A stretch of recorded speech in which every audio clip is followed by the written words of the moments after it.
વાવ જિલ્લાના વાવ police station ખાતે શુદ્ધ પાંચમ નિમિત્તે ધાર્મિક હવન કાર્યક્રમનું આયોજન કરવામાં આવ્યું હતું।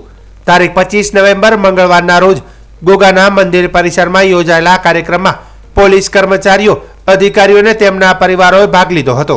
આ હવનનો મુખ્ય ઉદ્દેશ સામૂહિક શાંતિ અને એકતા જાળવવાનો હતો। કાર્યક્રમ દરમિયાન વાવ પીઆઈ AR ખત્રી ઉપસ્થિત સૌને સંબોધન કરતા જણાવ્યું હતું કે આવા ધાર્મિક આયોજનો સમાજમાં એકતા, શાંતિ અને સૌહાર્દ જાળવવામાં મદદરૂપ થાય છે। તેમણે સૌને શુભેચ્છાઓ પાઠવી હતી। પોલીસ સ્ટેશનના અન્ય સ્ટાફ અને તેમના પરિવારો પણ હવન વિધિમાં સક્રિયપણે જોડાયા હતા। શુદ્ધ પાંચમ નિમિત્તે યોજાયેલા હવન કાર્યક્રમથી પોલીસ સ્ટેશન પરિસરમાં એક સકારાત્મક વાતાવરણ સર્જાયું હતું, જેનાથી પોલીસ સ્ટાફ અને તેમના પરિવારજનો વચ્ચે સમાજ પ્રત્યેની ફરજ અને એકતાની ભાવના વધુ મજબૂત બની હતી।